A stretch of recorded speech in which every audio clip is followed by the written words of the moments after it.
요한복음 1장부터 11장까지는 7가지의 기적이 기록되어 있습니다. 11장까지 나사로를 살리시는 이 7번째 마지막 기적을 끝으로 예수님께서 행하실 수 있는 일과 예수님이 누구인가에 대한 증거를 마치셨습니다. 그리고 이제 12장부터 나머지 24장까지 요한복음을 보면요, 요한복음은 총 24장으로 된 복음서입니다. 그런데 문제는 1장부터 11장이면 절반입니다. 이 절반까지 물로 포도주를 만드셨던 기적이 2장에 기록되어 있고, 왕의 신하의 아들을 고치신 것이 4장, 38년 된 병자를 고치신 것이 5장, 또 6장에는 5,000명을 먹이신 기적이 있고, 동일한 6장에 물 위를 걸으신, 9장에 소경을 고치고 11장에 죽은 나사로를 살리신 이 7가지 기적이 요한복음에는 기록되어져 있습니다. 이렇게 7가지 기적 중 앞에 4개는 하나님께서 어떠한 능력을 예수 그리스도를 통해 베풀어 주시는가, 즉 예수님이 하나님으로 어떠한 능력을 베푸시는가에 대한 것이 앞에 4개, 물을 포도주로 만드시고 왕의 신하의 아들을 고치고 38년 된 병자를 고치시고 5,000명을 먹이신 것까지 예수님이 하나님의 아들로 이 땅에 오셔서 베푸신 기적, 복음을 전하면서 베푸신 기적이시고요. 그 뒤에 5번째, 무리를 걸으시고 나면서부터 보지 못했던 소경을 고치시고 죽은 자를 살리신 것은, 이 3가지는 구약 성경에 있는 하나님께서 마지막 날에 보내실 구세주, 그 구세주가 이 땅에 와서 하나님이 보내신 자라는 것을 증거할 때에 나타나는 표적. 그래서 이 5번째, 6번째, 7번째 이 무리를 걷고 소경을 고치고 죽은 자를 살리신 기적은 구약 성경에 구세주가 오면 이런 일이 있다라고 하신 그것을 증거한 겁니다. 그래서 앞에 4가지 기적으로 예수님은 복음을 위해서 많은 이들을 믿게 하시기 위해 능력을 베푸셨고, 뒤에 3가지 기적으로 예수님께서 내가 온 이스라엘이 기다리고 하나님이 보내겠다 한 그 구세주다라는 것을 증거하신 겁니다. 그렇게 11장까지 끝내놓고 이제 요한복음은 절반을 탁 넘었습니다. 그것이 12장이죠. 12장에 오면서 첫 마디가 뭐냐면 유월절입니다. 12장 1절에 보시면 유월절, 어떤 이야기를 끌고 가고 있는데 이제 새롭게 어떤 이야기를 시작하는데 그 출발이 유월절 엿새전에, 즉 이 사건의 중심이 어디에 포커스를 맞추고 있냐? 유월절에 맞춰져 있다는 것을 볼 수 있습니다. 유월절은 어떤 날입니까? 이스라엘이 애굽에서 출애굽하기 전날 10가지 재앙을 다 경험하고, 출애굽하기 전날 하나님께서 이스라엘로 너희가 구원받은 백성이다라는 표와 함께 그 출애굽을 확실시하기 위해서 어린 양을 잡아 그 고기를 삶아 먹고 그 피를 너희의 문설주 좌우 임방에 바르면 죽음의 천사가 그 피 바른 집을 넘어가겠다 한 것이 유월절입니다. 이건 2가지 개념이 있어요. 어떤 의미냐면 하나는 대신 죽는 어린 양, 또 하나는 애굽에서의 해방, 온전한 해방을 뜻하는 것이 이 유월절입니다. 12장에는 이 유월절을 중심으로 이야기를 끌어가고 있습니다. 유월절 엿새전에 이렇게 말하죠. 그러면 이 이야기가 지금 어디로 달려가고 있냐면 6일 뒤에 있을 유월절, 그 유월절에 무슨 일이 일어나는 겁니다. 그것에 포커스를 맞추어서 12장부터 이야기는 시작되죠. 엿새 전에 어떤 일이 있었느냐? 예수님께서 유월절 일주일 전, 6일 전 다시 베다니로 내려오셨습니다. 왜 그랬냐면 이 베다니로 내려오신 이유는 죽어 무덤에 들어갔던 나사로를 예수님이 살려주신 것을 기념해서 이 베다니에서 예수님을 위한 잔치가 벌어졌기 때문입니다. 그래서 이 잔치에 참석하기 위해 오신 겁니다. 이 순서가 굉장히 중요한데요. 예수님이 오셔서 잔치를 베푼 게 아니고 잔치가 베풀어져 있었습니다. 그 잔치의 이유는 죽은 나사로를 살려주셔서 이 베다니에서 잔치를 열었고, 그 잔치의 목적은 살려주신 예수님을 위해서입니다. 그래서 예수께서 그 잔치에 참석하기 위해서 예수님과 제자들이 이 베다니에 다시 내려왔죠. 12장 1절은 이렇게 말하죠. 6월절 엿새 전에 예수께서 베다니에 이르시니 왔습니다. 이곳은 예수께서 죽은 자 가운데서 살리신 나사로가 있는 곳이라. 거기서 예수를 위하여 잔치할세, 잔치가 이미 벌어졌습니다. 예수님도 참석했습니다. 마르다는 일을 하고 나사로는 예수와 함께 앉은 자 중에 있더라. 식탁이 지금처럼 이렇게 테이블이 있고 의자에 앉는 게 아니고요. 이 당시에 식사는 가운데 음식을 이렇게 놓고 그 옆으로 반쯤 누워서 이렇게 누워서 쭈르르르 이렇게 누워있는 그런 형태입니다. 그러니까 나사로도 지금 예수님과 이 잔치에서 그 귀빈들과 제자들과 함께 이렇게 반쯤 누워서 식사하고 있는 거예요. 그 자리에 함께 우리로 말하면 누워있더라 이런 말입니다. 이럴 때 한 일이 벌어져요. 어떤 일이 벌어지느냐?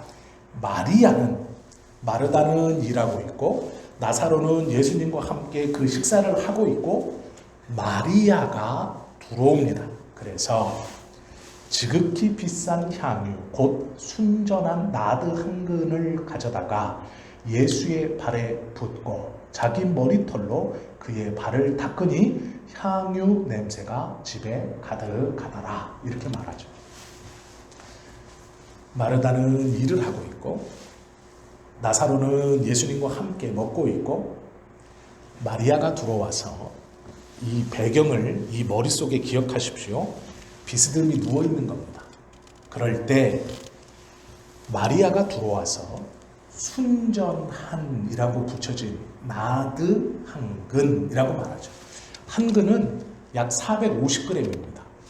우리가 저 뒤에 보시면 소독약 있죠. 손 씻는 이렇게 펌프에서 손 씻는 거. 그게 430g이에요. 그러니까 고만하시다고 보면 돼요. 요 잔에 물이 꽉 차 있는 것보다 조금 더 있는 것. 한 반절 더 있는 것. 많아다고 보시면 돼요.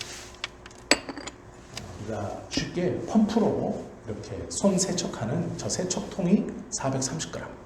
그러니까 450g은 그것보다 조금 더 큰 적은 양이 아닙니다. 이만큼 정도 되는 거예요. 액체가. 그것을 가지고 왔다라고 말하는데 순전한이라고 하는 말은 섞은 것이 없는 이라는 뜻입니다. 왜 이렇게 표현하냐면 여러 가지 이유가 있지만 이 당시에 보통의 여인들은 향유라는 것을 조금씩 사서 병에 담아 모았습니다. 그런데 우리가 가만히 생각해 보셔야 돼요. 아무리 지금 시대에는 모르겠지만 이 시대에 밀봉을 잘한 어떤 병이 있습니다. 그것을 열어서 향유를 조금 사서 붓고 다시 닫고 그러면 어떤 일이 벌어질까요? 공기하고 만나서 향이 다 날아가죠. 향유를 조금씩 사서 모았다는 건 근거 없는 일입니다. 이때 당시 향유는 밀봉해서 팔았어요. 향유 자체가 특별히 나드라는 것은 인도가 원산지고 인도에서 나는 식물 중에 30cm 되는 식물 중에 그 뿌리하고 줄기 가운데 있는 마디, 요 마디와 뿌리에서 나는 향입니다. 굉장히 좋았다 그래요, 이 향이. 그런데 이게 비쌌습니다. 그래서 약 450g, 한 파운드, 한 나드라고 말하는 이 450g이 이만큼 되는데 이게 성인 남성의 1년 품삯이었다라고 말하죠. 365일을 일해야 벌 수 있는 품삯입니다. 그러니까 적은 돈이 아니에요. 굉장히 비쌌죠. 지금으로 말하면 한 3,500만 원 정도, 4천만 원 가까이 하는 돈이라고 생각하시면 돼요. 이것을 마리아가 가지고 옵니다. 그런데 조금씩 사모은 것이 아니고 한 근짜리 나들을 가지고 있었던 거예요. 고가의 물. 그러면 우리가 나사로와 마르다와 마리아의 이야기를 가만히 듣다 보면 이 나사로 집안이 가난한 집안이 아니라는 것을 짐작할 수 있어요. 왜냐? 무덤도 돌을 옮겨놓는 무덤을 가지고 있을 정도입니다. 그러니까 어려운 집이 아니에요. 잔치를 열 때도 마르다가 잔치의 음식 중심의 핵심에 있습니다. 이걸 보면, 그리고 나사로는 귀빈들, 예수님과 함께 그 잔치에서 아주 중요한 역할을 하는 사람처럼 같이 누워 있습니다. 같이 먹고 있어요. 이렇단 얘기는 이 잔치의 대부분의 돈을 이 나사로가 감당했다는 것을 볼 수 있고, 음식 준비의 핵심, 이렇게 하십시오, 저렇게 하십시오, 이걸 하십시오 하는 게 마르다라는 거예요. 그리고 마리아는 약 3,500만 원에서 지금 돈으로 4천만 원 정도 하는 향수를 들고 온 거예요. 그러면 가난한 집은 아니에요. 어렵게 남매 셋이서 고생하는 집은 아니라는 걸 우리가 알 수 있어요. 그리고 순전한 나드라는 것은 섞이지 않은 이라는 뜻이에요. 나드만 순전하게.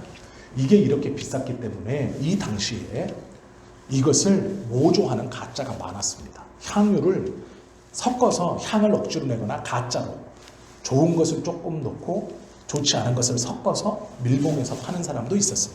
그리고 좋지 않은 향유를 조금씩 사서 이 말 그대로 조금 달아놓고 넣고 조금 달아놓고 넣고 하는 것도 있었어요. 이것은 나중에 팔아서 돈을 하는 게 아니고요. 신랑을 맞이하기 전에 신부가 자신의 몸에 향을 내기 위해서 예물로 결혼식 때 팔 수 없고 단순히 자기 몸에서 좋은 냄새가 나게 하기 위해서 사용했던 겁니다. 그런데 마리아가 가져온 이 순전한 나드는 원래 팔 때부터 450g을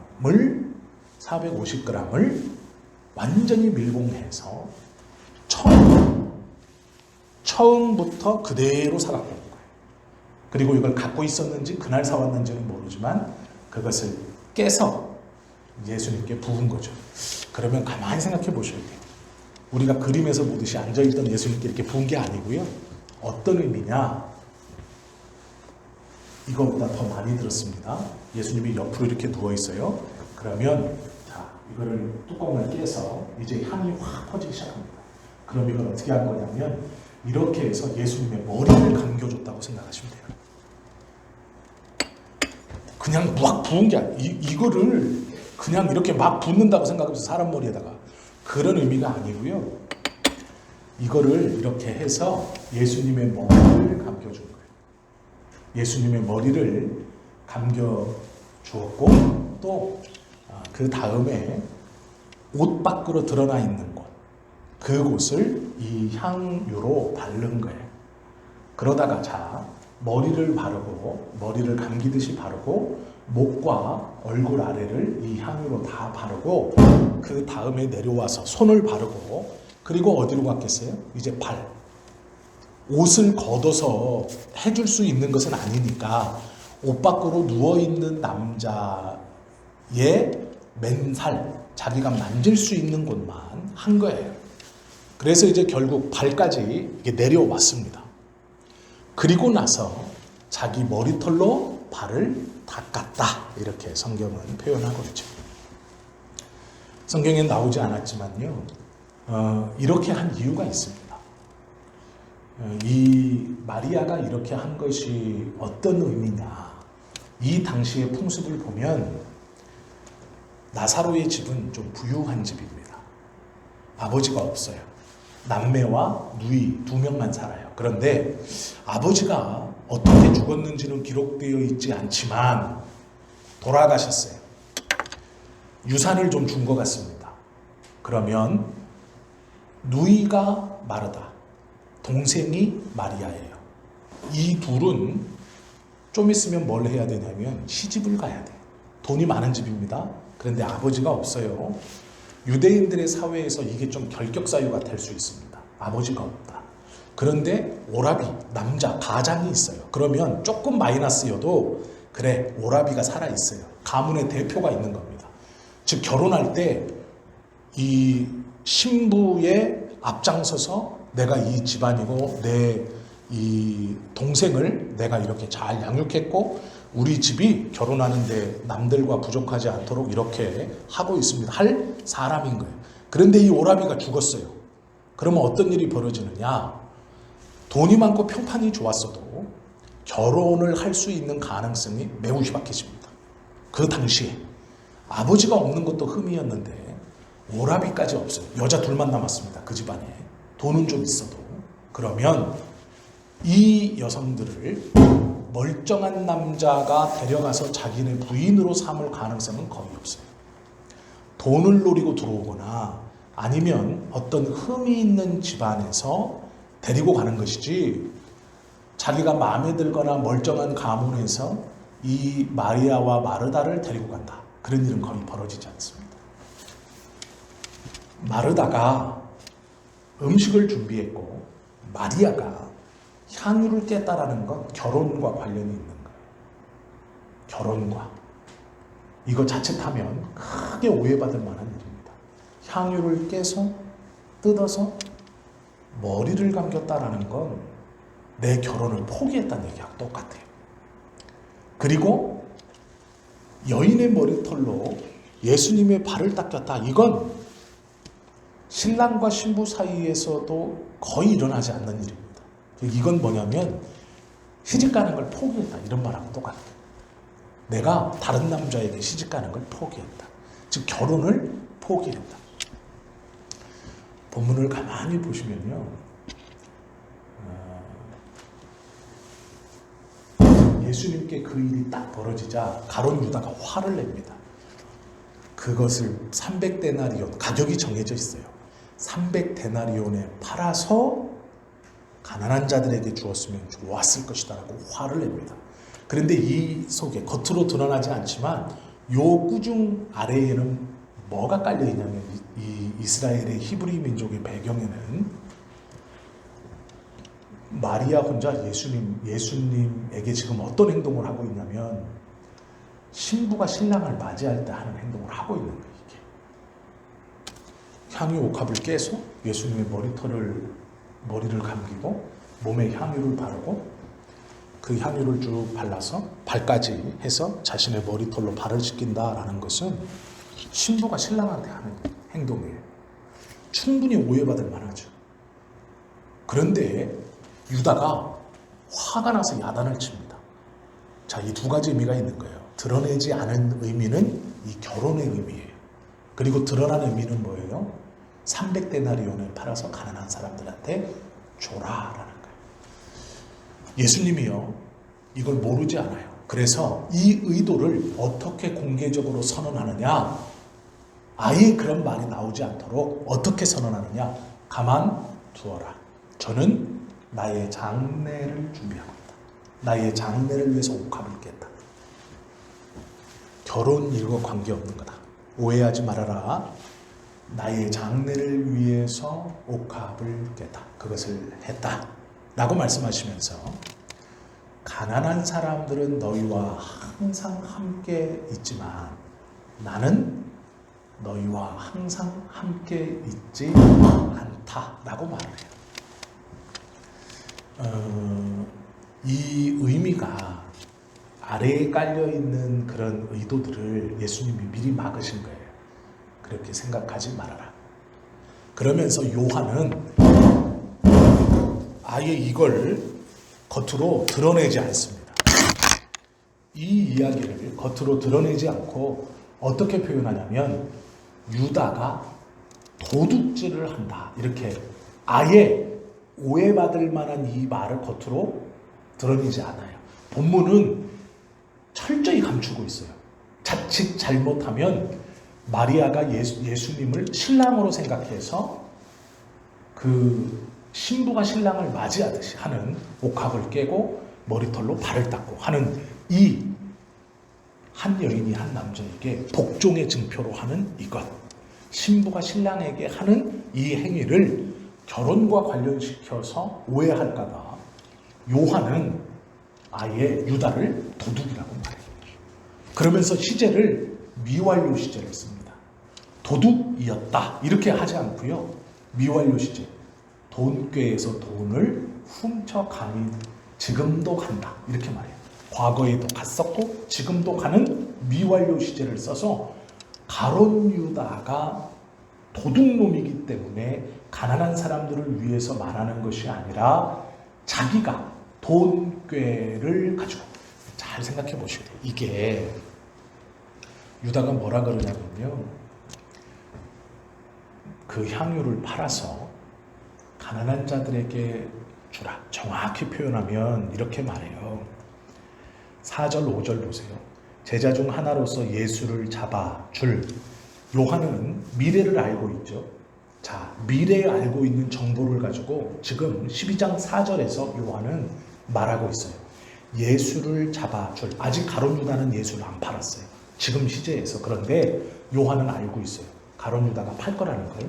예수를 잡아 줄 가롯 유다가 말하되 이 향유를 어찌하여 300데나리온에 팔아 가난한 자들에게 주지 아니하였느냐 하니 이렇게 말했대요. 6절 해석이 붙어요. 이렇게 말함은 가난한 자들을 생각함이 아니요 그는 도둑이라 돈꾀를 맞고 거기 넣는 것을 훔쳐가미라. 유다가 그 향유를 300데나리온에 팔아 우리 공동체한테 줘야지 네 맘대로 하면 되느냐, 이러면 이 말이 맞아요. 그런데 유다가 뭐라 그러냐면 그 향유를 팔아 가난한 자들에게 주는 왜 주지 않았느냐 이렇게 말해요. 나한테 달라는 얘기예요 지금? 아니거든요. 유다의 이 말은요, 도둑이라 이 말과 사실 관련이 없는 얘기예요. 뭘 숨기기 위해서 요한이 유다를 도둑이라고 정해놓고 말했을까요? 오해예요. 이 오해. 마리아가 하는 행동은 지금 예수님을 남편으로 만나는 행위예요. 이것이 정말로 수많은 오해들을 불러일으킬 수 있어요. 이 말이, 이 행동이. 그런데 예수님도 몰랐던 게 아니에요. 예수님이 뭐라고 말하느냐? 그 오해를 딱 정리해요. 뭐라 그러냐? 결혼식이 아니다. 나의 장례를 준비하는 거다. 그럼 그냥 그렇게만 썼으면 되는데 요한은 걱정이었던 거예요. 이게 오해받을 만한 행동이에요. 그렇기 때문에 12장에서는 아직 벌어지지도 않은 일을 요한은 유다를 가리켜 예수를 잡아 줄 자, 요한이라 아예 유다를 써놓고 그는 도둑이다 이렇게 써놔요. 이 본문의 오해가 뭔지 아시겠죠? 요한이 의도하는 바가 뭔지 아시겠죠? 그런데 그 의도와 상관없이 예수님이 이렇게 말해요. 7절 그를 가만두어. 마리아를 지금 유다에게 그러는 거예요.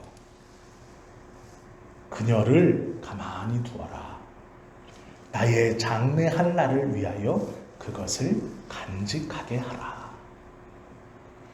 가난한 자들은 항상 너희와 함께 있거니와 나는 항상 있지 아니하리라 하시니라. 이 의도를 알겠죠 이제. 왜 이렇게 말씀하셨고 요한은 왜 유다에 대해서 12장에 벌써 그렇게 기록했는가. 정말로 초대교회 때는요 이것 때문에 수많은 분쟁이 있었어요. 예수님이 마리아와 결혼했다 이런 분쟁이 엄청 많았어요 초대교회 때. 그리고 그것이 교회 공동체를 시끄럽게 했습니다. 그리고 나서 이것이 중세까지 와요. 그래서 우리가 한 10몇 년 전에 영화로 있었던 그 뭐죠? 뭐 레오나르도 다빈치 무슨 모나리자 그림하고 뭐 해서 영화로도 있었잖아요. 예수님의 이 예수님하고 마리아하고 결혼했는데 마리아가 프랑스로 도망가가지고 거기서 예수님의 후손들 따르려 가지고 그 후손이 아직도 로마의 교황청 보호 아래서 이름을 속이고 가문을 속이고 딸로 계속 이어져 뭐 그런 영화가 있었어요. 책도 있었고 다빈치 코드 그게 이 내용입니다. 여기서 오해하는 거예요. 초대교회에서도요 예수님이 승천하시고 난 다음에도 이 마리아 때문에 말이 엄청 많아요. 우리는 예수님의 어머니 마리아가 더 주목받는다고 생각하잖아요. 예수님의 어머니 마리아가 주목받은 것은 1400년대 로마의 교황이 이걸 갑자기 꺼낸 거예요. 1400년부터 시작된 요 마리아가 1600년 이렇게 오면 마리아 숭배로 바뀌어요. 마리아를 숭배한 건 약 300년도 안 됐어요. 가톨릭에서. 그 전까지는 마리아는 주목받지 못했던 거고요. 요 마리아 예수님의 부인이냐 아니냐를 가지고 초대교회 때부터 계속해서 말이 많았어요. 이 마리아가 중요한 역할을 했거든요. 예수님께서 칭찬하신 것뿐만 아니라 자신이 결혼을 포기하고 그날 저녁에 보여준 행동은 분명히 부인이 남편에게 하는 행동이에요. 이게 결혼식 날 내가 당신에게 평생 헌신하겠습니다. 이런 뜻이거든요. 이것이 요한복음을 쓸 이 초대교회 당시에 큰 문제가 됐어요. 그렇기 때문에 그 이야기를 요한은 아예 거론도 못하도록 도둑이다. 아예 요한을 이 가룟 유다를 요한은 이렇게 설명하고 있고요. 예수님은 요한과 상관없이 그 행위가 지금 신부가 신랑한테 하는 행위거든요. 자기한테 하는 행위가. 그런데 예수님은 이걸 뭐라 그러냐면 장례식을 위한 것이다. 결혼이 아니라 장례. 왜요? 분위기만 바꾸면 똑같아요. 이게 지금 잔치잖아요. 잔치 때 향유를 붓고 머리를 감기고 향유로 온몸을 보이는 곳을 씻어주는 행위, 머리털로 발을 씻는 행위, 이건 결혼식 때 신부가 신랑한테 하는 행위예요. 그런데 배경을 바꿔보세요. 우울한 음악, 해가 지는 저녁. 그러면 세마포에 놓여있고 향유로 시체를 닦는 것과 똑같은 거예요. 이게 지금. 뒷배경만 바꾸면 즐거운 음악 잔치 자리에서 슬픈 음악 곡하는 사람들로만 바꾸고 마리아가 하는 행위를 딱 놓고 보면 시체 닦는 거하고 똑같아요. 예수님 뭐라 그러냐? 나의 장례를 준비하는 거였다. 이렇게 말해요. 가만두어라 라고 말하죠. 그것을 간직하게 하라 이렇게 말해요. 이건 향유가 아니에요. 그 마음이에요. 어떤 마음이냐면 여인에게 있어서 머리카락으로 발을 씻긴다라는 이 행동은 자신의 삶, 여자로서의 삶이나 이제 다른 남자와 결혼, 다른 남자 품에 가정을 이루겠다라는 걸 포기한 거예요. 정말 중요한 거죠. 그리고 향유, 보통 결혼할 때 지창금으로 사용되어지던 이 향유를 옥합을 깼다라는 말도 여인의 삶을 포기했다는 거예요. 그럼 이게 단순히 어떤 의미냐를 잘 보셔야 돼요. 이게 둘 다 마리아 개인의 삶으로서도 그렇고 옥합의 값어치로도 그렇고 굉장히 큰 겁니다. 중요한 거예요. 하찮은 게 아닙니다. 그런데 오라비가 죽으면 마르다와 마리아 자신들이 처하게 되는 상황 어떤 것인지 눈에 뻔히 보이거든요. 자신들이 그 폐쇄적인 이스라엘 공동체에서 남편 없이 이제 여자만 둘이 남아서 당하게 될 수많은 그 삶의 굴곡들 눈에 뻔히 보이거든요. 돈을 노리고 달려들 친척들, 갑자기 막 들이대기 시작하는 정말 말도 안 되는 남자들, 그리고 어느 순간 겁탈을 당할지도 모르고 모든 것들을 다 빼앗길지도 몰라요. 그런데 예수께서 나사로를 살려줌으로 그 모든 것들이 다 회복된 거예요. 다 잃어버릴 거였는데 그것들이 온전해진 거예요. 단순히 사랑하는 오라비만 살아났다는 기쁨 그것만이 아니라 오라비가 죽음으로 인해서 자신들의 남은 삶에서 벌어질 그 가지고 있던 모든 것들을 잃어버릴 것을 예수님이 나사로를 살려주면서 다 자신들이 그대로 지키고 누리가게 된 거예요. 이것이 중요한 것이지만 더 중요한 것 앞에 덜 중요한 것을 기꺼이 내려놓고 희생할 수 있는 거죠. 예수님이 말하고 싶은 것은 십자가를 향해 달려가는 6월절 첫날 나의 장례를 언급하시면서 내 장례를 위함이다. 이게 예수님의 의도. 요한의 의도는 뭐예요? 결혼이라는 이 something이 교회를 어지럽히게 하지 않기 위해서 유다를 부각시키는 거예요. 마리아의 의도는 뭔지 모르겠어요. 그러나 분명한 건 마리아는 중요한 것이지만 더 중요한 것 앞에서 덜 중요한 것을 과감히 희생할 수 있는 거예요.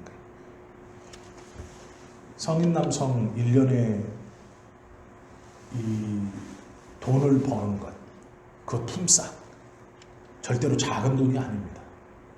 여인으로서 자신의 권위와 자신의 모든 순결과 성결, 자신의 모든 것을 상징하는 머리털을 가지고 발을 씻겼다. 자신의 개인적인 이런 어떤 것을 포기한 것. 다 큰 겁니다. 그러나 절대적인 은혜 앞에 그것은 아무것도 아닌 거예요. 요한복음 12장을 출발시키면서 요한은 누르고 싶고 감추고 싶은 게 있었어요. 이 나사로에서 배단이 6월절 첫째 날에 일어났던 이 일은 정말 중요한 일입니다. 그런데 여기서 중요하게 볼 건 예수님이 십자가를 향해 나아가는 예수님의 말씀처럼 장례, 죽음이에요. 이제 십자가, 6월절 6일을 앞둔 첫째 날 내가 다시 베다니에 나타났다. 그런데 그날 벌어진 예수님의 죽음에 대한 이야기를 출발시키고 있어요. 이제 십자가를 출발시키고 있어요. 그런데 그것을 옆에서 봤던 요한은 예수님은 이미 승천하셨고 자기는 초대교회에서 예수님에게 복음을 전하고 있어요. 예수님의 말씀을. 그때 논란이 되고 논의가 되는 마리아의 위치가 문제였던 거예요. 그래서 복음서에서 그걸 아예 언급도 못하도록 그 얘기를 죽이고 가룟 유다를 도둑이다 라고 기록하고 있어요. 12장에. 갑자기 미래에 있었던 일을 툭 갖고 와서 12장 여기서 쓰고 있는 거예요. 이런 일이 없었거든요. 근데 종종 있어요.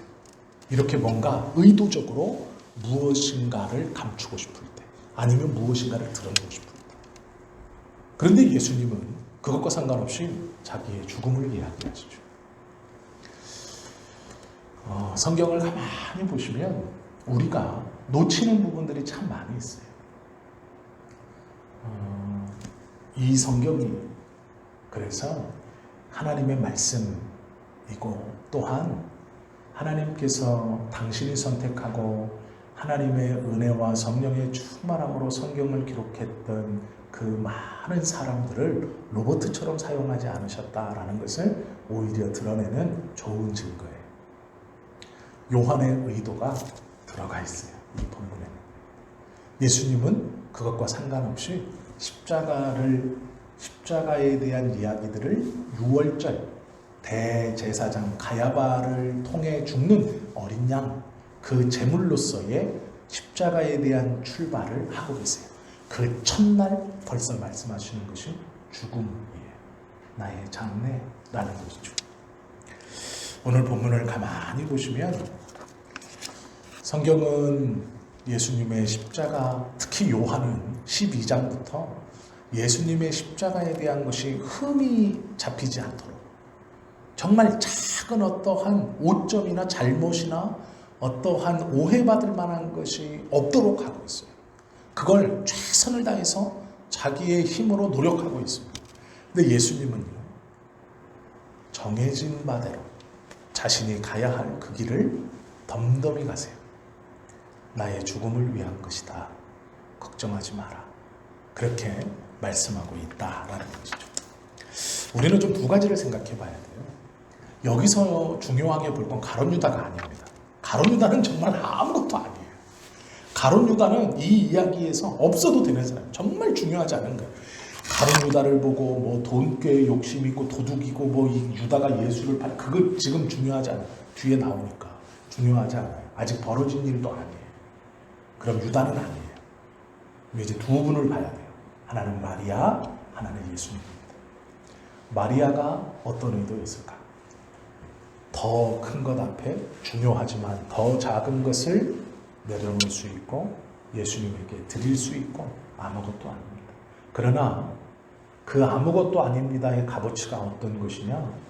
자신의 결혼이라는 것을 포기하고 자신의 개인의 삶을 여인으로서뿐만 아니라 내 개인의 삶을 주님 앞에 순종하며 주님을 따릅니다라고 했던 머리털로 발을 씻겼던 겁니다. 이건 두 가지 사건입니다. 기름을 부은 의미와 머리털로 발을 닦은 의미는 전혀 다른 두 가지 사건이에요. 하나는 여성 개인으로 이 결혼이라는 것을 포기한 것이고 또 하나는 자신의 존엄, 내 모든 것들을 이제 주님을 따릅니다라는 선언이에요. 그게 머리털로 발을 씻긴 거예요. 어떻게 따를 것인가? 남편을 따라가는 신부처럼, 남편을 따라가는 아내처럼 내가 당신을 따르겠습니다. 이런 개인적인 결혼을 포기하고 나는 당신을 따르겠습니다. 이런 말이에요. 근데 예수님은 그것을 어떻게 정의하시느냐? 죽음을 준비하기 위해 한 행동이다. 이렇게 정의하죠. 성경을 알면서 우리가 하나님 앞에 품어야 되는, 그리고 성경을 제대로 이해하고 그 안에 있는 성경의 말씀들을 우리가 잘 제대로 알아가면 예수님께서 말씀하시는 그 하나하나 이루어 가시는 십자가라는 것이 즉흥적으로나 인간 예수가 성령에 감동되어 알지도 못하고 끌려갔거나 사람이 하나님의 선택을 받아 십자가까지 막 나아가다가 성령이 나가시니 또 인간 예수가 괴로워 부르짖거나 그런 게 아니에요. 예수님께서 이 땅에 오시는 순간 왜 오셨는지, 무엇을 해야 하시는지, 어떻게 해야 하시는지를 아시고 하나님의 아들로 그 걸음을 정말로 오차 없이 흔들림 없이 한 걸음 한 걸음 정확히 걸어가셨다는 것을 알게 되죠. 마리아는 생명을 허락하시고 자신의 것을 지키시고 회복해 주시는 그 절대적인 은혜 앞에 내가 다 빼앗겼을 것, 나에게 아무것도 없었을 것이라는 그것을 지켜주신 은혜 앞에 소중하고 귀한 것을 드렸다라는 거예요. 작아서 드린 게 아니고요. 이 큰 은혜 앞에 이것이 보잘것 없었다. 이 때문에 아낌없이 드린 거예요. 단독적으로 보면 이것도 굉장히 큰 겁니다. 향유도 큰 것이고 머리털로 발을 씻긴 여인으로서의 삶을 포기하고 당신을 따르겠습니다 하는 것 굉장히 큰 거예요. 그러나 은혜 앞에 그것이 얼마나 작은 것인지를 알기 때문에 아낌없이 내어놓는 것이죠. 유다가 한 말도 틀린 말은 아니에요. 왜 그러냐면 예수께서요, 이 본문을 보시면 유다를 꾸짖지 않았어요. 뭐라고 말씀하시냐면 가만두어라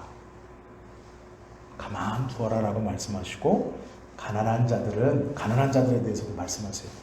항상 너희와 함께 있거니와 너희가 언제든지 도울 수 있다라는 것이죠. 가난한 자들은 언제든지 너희가 도와야 한다라는 말과 같아요.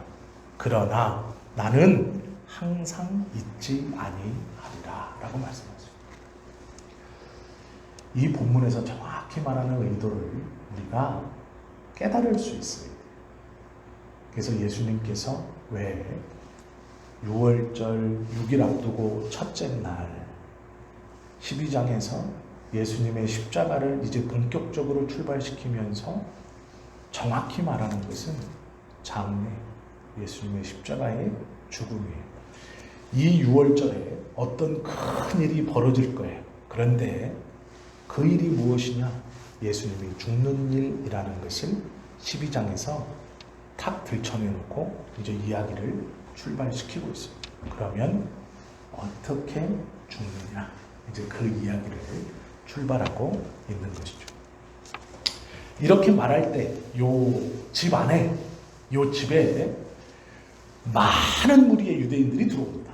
별로 중요하진 않지만 많은 무리의 유대인들이 막 들어와요. 이게 뭔 일인가? 라고 봤더니 성전에 올까라고 예수님을 죽이기 위해서 산헤드린 공의회에서 결정했던 그 유대인들이 예수님이 베다니에 나타났다는 얘기를 듣고 우르르 몰려오고, 그런데 예수님만 잡으러 온 게 아니에요. 이유가 하나 또 있어요. 누구도 보러 왔다고요? 나사로도 보러 왔다. 그런데 이렇게 기록되어 있네요. 10절 보면, 9절부터 보시면 유대인의 큰 무리가 예수께서 여기 계신 줄을 알고 오니, 베다니에 계신 줄을 알고 오니 이는 예수만 보기 위함이 아니요 죽은 자 가운데서 살리신 나사로도 보려 함이로라. 왜요? 나사로가 살아나가지고 많은 유대인들이 예수를 믿고 있어요. 그러니까 더 큰 위협이 됐죠. 그래서 어떻게 하느냐? 대제사장들이 나사로까지 죽이려고 모의하니, 이제 결정한 거예요. 예수님을 산헤드린 공회에서 죽이려고 모의했고 공표했잖아요. 그래서 예수님을 찾아다녔잖아요. 잡으려고. 그런데 이제 나사로까지 그렇게 한 거예요. 나사로도 죽이자 우리가. 먼저 산헤드린 공회에서 대제사장들이 논의하고 유대인들이 왔어요. 이유가 있어요. 나사로까지 죽이려고 한 이유는 나사로 때문에 많은 유대인이 가서 예수를 믿음이러라 라고 말하네요. 이것이 11절까지의 이야기예요. 그리고 나서 12절에 어떤 일이 벌어지느냐? 다음 날이 되어 5일 남았어요. 6월절이. 예수님이 이제 예루살렘에 들어간다는 소문이 납니다. 이것은 우리가 다음 주에 함께 보시면 좋을 것 같아요. 잠시 기도 드립니다.